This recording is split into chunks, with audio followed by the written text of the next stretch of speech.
विद्वान और बुद्धिमान महर्षि हूँ। मैं मोक्ष देने वाले शिव क्षेत्रों का वर्णन कर रहा हूँ।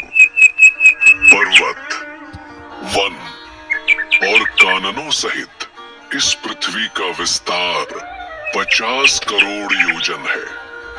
भगवान शिव ने भूतल पर विभिन्न स्थानों पर वहां के प्राणियों को मोक्ष देने के लिए शिव क्षेत्रों का निर्माण किया है। कुछ क्षेत्रों को देवताओं और ऋषियों ने अपना निवास स्थान बनाया है, इसलिए उसमें बहुत से तीर्थ ऐसे भी हैं जो स्वयं प्रकट हुए हैं। तीर्थ क्षेत्रों में जाने पर मनुष्य को सदा स्नान, दान और जाप करना चाहिए, अन्यथा मनुष्य रोग, निर्धनता तथा मूर्खता आदि दोषों का भागी हो जाता है। जो मनुष्य अपने देश में मृत्यु को प्राप्त होता है, वह इस पुण्य के फल से दोबारा मनुष्य योनि प्राप्त करता है, परंतु पापी मनुष्य दुर्गति को ही प्राप्त करता है। हे ब्राह्मणों, पुण्य क्षेत्रों में किया गया पाप कर्म अधिक दृढ़ हो जाता है, अतः पुण्य क्षेत्र में निवास करते समय पाप कर्म करने से बचें। गुरुजी, क्या पुराण में हमारी महान नदियों का भी वर्णन है जिनके तटों पर तीर्थ स्थान है? हाँ महेश, यह अध्याय बताता है कि सिंधु और सतलुज नदी के तट पर बहुत से पुण्य क्षेत्र हैं। सरस्वती नदी परम पवित्र और 60 मुख वाली है, अर्थात उसकी 60 धाराएं हैं। इन धाराओं के तट पर निवास करने से परम पद की प्राप्ति होती है। हिमालय से निकली हुई पुण्य सलिला गंगा 100 मुख वाली नदी है। इसके तट पर काशी, प्रयाग आदि पुण्य क्षेत्र है। मकर राशि में सूर्य होने पर गंगा की तटभूमि अधिक प्रशस्त एवं पुण्यदायक हो जाती है। सोनभद्र नदी की 10 धाराएं हैं।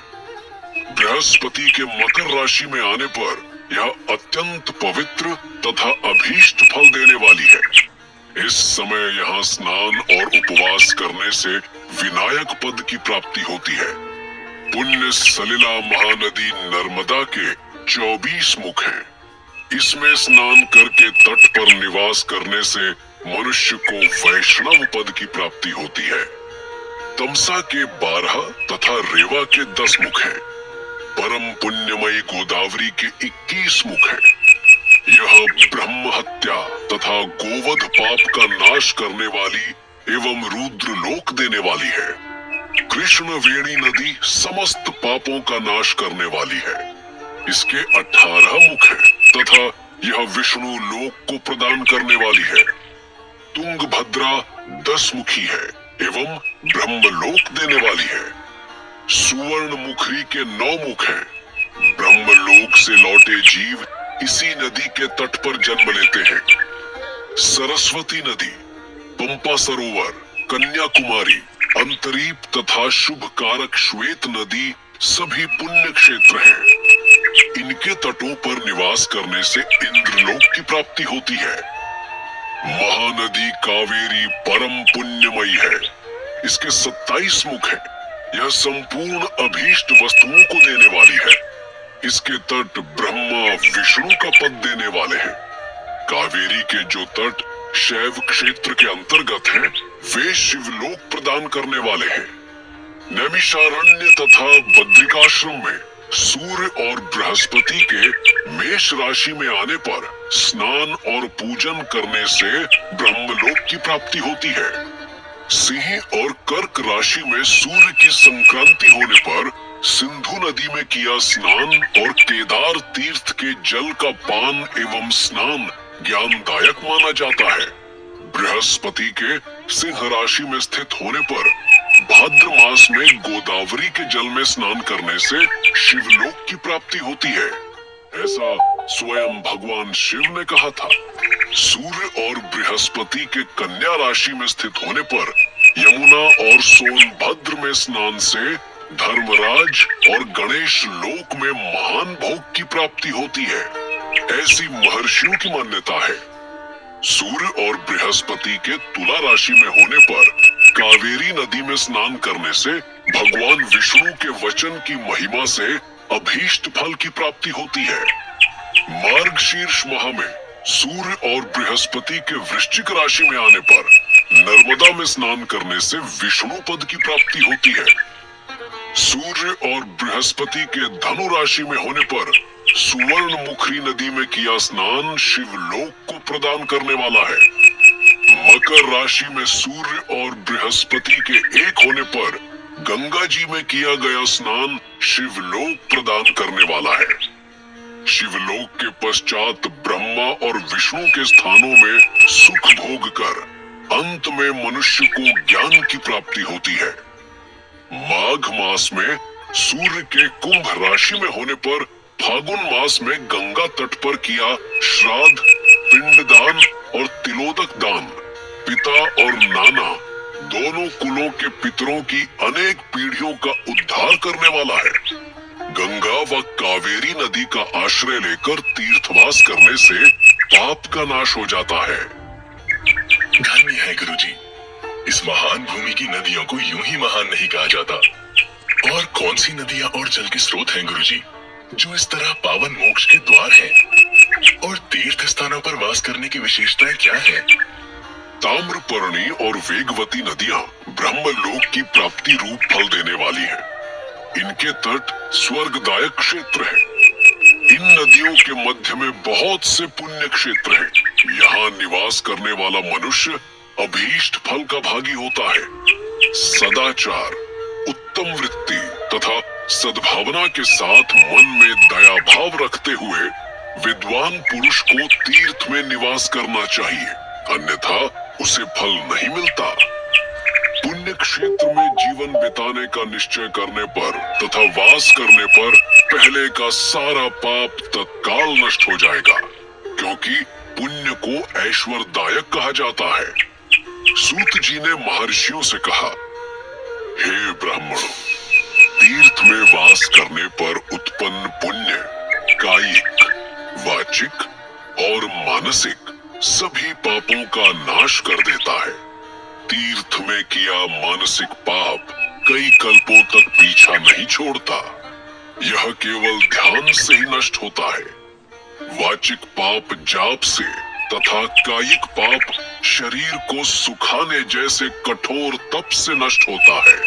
अतः सुख चाहने वाले पुरुष को देवताओं की पूजा करते हुए और ब्राह्मणों को दान देते हुए पाप से बचकर ही तीर्थ में निवास करना चाहिए।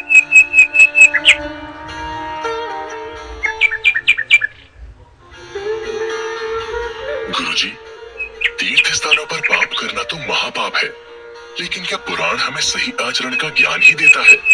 क्या महर्षियों ने सूत जी से यह प्रश्न किया?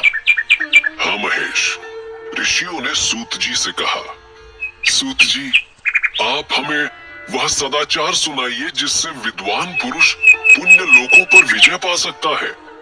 स्वर्ग प्रदान करने वाले धर्ममय तथा नरक का कष्ट देने वाले अधर्ममय आचारों का वर्णन कीजिए। सूत जी बोले, सदाचार का पालन करने वाला मनुष्य ही ब्राह्मण कहलाने का अधिकारी है। सभी वर्गों के मनुष्यों को चाहिए कि वे ब्रह्म मुहूर्त में उठकर पूर्व की ओर मुख करके देवताओं का, धर्म का, अर्थ का, उसकी प्राप्ति के लिए उठाए जाने वाले क्लेशों का तथा आय और व्यय का चिंतन करें। रात के अंतिम प्रहर के मध्य भाग में मनुष्य को उठकर मल मूत्र त्याग करना चाहिए। घर से बाहर शरीर को ढक कर जाकर उत्तराभिमुख होकर मल मूत्र का त्याग करें। जल, अग्नि, ब्राह्मण तथा देवताओं का स्थान बचाकर बैठे। उठने पर उस ओर न देखें। हाथ पैरों की शुद्धि करके 8 बार कुल्ला करें। किसी वृक्ष के पत्ते से दातुन करें। दातुन करते समय तर्जनी उंगली का उपयोग न करें। तदंतर जल संबंधी देवताओं को नमस्कार कर मंत्र पाठ करते हुए जलाशय में स्नान करें। यदि कंठ तक या कमर तक पानी में खड़े होने की शक्ति न हो तो घुटने तक जल में खड़े होकर ऊपर जल छिड़क कर मंत्रोच्चारण करते हुए स्नान कर तर्पण करें। इसके उपरांत वस्त्र धारण कर उत्तरीय भी धारण करें। नदी और तीर्थ में स्नान करने पर उतारे हुए वस्त्र वहां न धोएं। उसे किसी कुएं, बावड़ी अथवा घर ले जाकर धोएं। कपड़ों को निचोड़ने से जो जल गिरता है वह एक श्रेणी के पितरों की तृप्ति के लिए होता है। इसके बाद जाबाली उपनिषद में बताए गए मंत्र से भस्म लेकर लगाएं। इस विधि का पालन करने से पूर्व यदि भस्म गिर जाए तो गिराने वाला मनुष्य नरक में जाता है। आपोहिष्ठा मंत्र से पाप शांति के लिए सिर पर जल छिड़क कर यस्य क्षयाय मंत्र पढ़कर पैर पर जल छिड़के। गुरुजी, आपोहिष्ठा मंत्र की विशेषताएं क्या है? पुराण के इस अध्याय में सूत जी ने इस मंत्र की 3 श्रेणियों का वर्णन किया है। पहली ऋचा का पाठ कर पैर, मस्तक और हृदय में जल छिड़के। दूसरी ऋचा का पाठ कर मस्तक, हृदय और पैर पर जल छिड़के तथा तीसरी ऋचा का पाठ करके हृदय, मस्तक और पैर पर जल छिड़के। इस प्रकार के स्नान को मंत्र स्नान कहते हैं। किसी अपवित्र वस्तु से स्पर्श हो जाने पर, स्वास्थ्य ठीक न रहने पर, यात्रा में या जल उपलब्ध न होने की दशा में मंत्र स्नान करना चाहिए। प्रातः काल गायत्री मंत्र का जाप करके 3 बार सूर्य को अर्घ्य दें। दिन के मध्य में गायत्री मंत्र का उच्चारण कर सूर्य को 1 अर्घ्य देना चाहिए। सायकाल में पश्चिम की ओर मुख करके पृथ्वी पर ही सूर्य को अर्घ्य दें। सायकाल में सूर्यास्त से 2 घड़ी पहले की गई संध्या का कोई महत्व नहीं होता। ठीक समय पर ही संध्या करनी चाहिए। अर्थ सिद्धि के लिए ईश, गौरी, कार्तिकेय, विष्णु, ब्रह्मा, चंद्रमा और यम व अन्य देवताओं का शुद्ध जल से तर्पण करें। तीर्थ के दक्षिण में, मंत्रालय में, देवालय में अथवा घर में आसन पर बैठकर अपनी बुद्धि को स्थिर कर देवताओं को नमस्कार कर प्रणव मंत्र का जाप करने के पश्चात गायत्री मंत्र का जाप करें। प्रणव के अ, उ और म तीनों अक्षरों में जीव और ब्रह्मा की एकता का प्रतिपादन होता है। अतः प्रणव मंत्र का जाप करते समय मन में यह भावना होनी चाहिए कि हम तीनों लोकों की सृष्टि करने वाले ब्रह्मा, पालन करने वाले विष्णु तथा संहार करने वाले रुद्र की उपासना कर रहे हैं। यह ब्रह्म स्वरूप ओंकार हमारी कर्मेंद्रियों, ज्ञानेंद्रियों, मन की वृत्तियों तथा बुद्धि वृत्तियों को सदा भोग और मोक्ष प्रदान करने वाले धर्म एवं ज्ञान की ओर प्रेरित करे। जो मनुष्य प्रणव मंत्र के अर्थ का चिंतन करते हुए इसका जाप करते हैं वे निश्चय ही ब्रह्मा को प्राप्त करते हैं तथा जो मनुष्य बिना अर्थ जाने प्रणव मंत्र का जाप करते हैं उन्हें ब्राह्मणत्व की पूर्ति होती है। इस हेतु श्रेष्ठ ब्राह्मण को प्रतिदिन प्रातः काल 1,000 गायत्री मंत्र का जाप करना चाहिए। मध्याह्न में 100 बार तथा साय 28 बार जाप करें। अन्य वर्णों के मनुष्यों को सामर्थ्य के अनुसार जाप करना चाहिए। क्या तुम जानते हो कि तुम्हारे भीतर ही ब्रह्म, विष्णु और महेश वास करते हैं? महेश जी गुरुजी, पिछले अध्याय में आपने शरीर के चक्रों का वर्णन किया था, लेकिन मुझे क्षमा करें, मैं भूल गया हूँ गुरुजी। इनकी विशेषताएं क्या है? हमारे शरीर के भीतर मूलाधार, स्वादिष्ठान, मणिपुर, अनाहत, आज्ञा और सहस्रार नामक 6 चक्र हैं। इन चक्रों में क्रमशः विद्येश्वर, ब्रह्मा, विष्णु, ईश, जीवात्मा और परमेश्वर स्थित हैं। भक्ति पूर्वक श्वास के साथ सोहम का जाप करें। सहस्त्र बार किया गया जाप ब्रह्मलोक प्रदान करने वाला है। 100 बार किए जाप से इंद्र पद की प्राप्ति होती है। आत्मरक्षा के लिए जो मनुष्य अल्प मात्रा में इसका जाप करता है वह ब्राह्मण कुल में जन्म लेता है। 12 लाख गायत्री का जाप करने वाला मनुष्य ब्राह्मण कहा जाता है। जिस ब्राह्मण ने 1 लाख गायत्री का भी जप ना किया हो उसे वैदिक कार्यों में ना लगाएं। यदि एक दिन उल्लंघन हो जाए तो अगले दिन उसके बदले में उतने अधिक मंत्रों का जाप करना चाहिए। ऐसा करने से दोषों की शांति होती है। धर्म से अर्थ की प्राप्ति होती है। अर्थ से भोग सुलभ होता है। भोग से वैराग्य की संभावना होती है। धर्म पूर्वक उपार्जित धन से भोग प्राप्त होता है। उससे भोगों के प्रति आसक्ति उत्पन्न होती है। कामनाओं का त्याग करने से अंतःकरण की शुद्धि होती है। उस शुद्धि से ज्ञान का उदय होता है।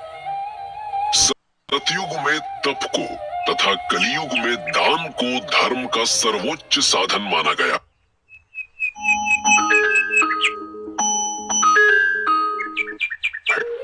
सतयुग में ध्यान से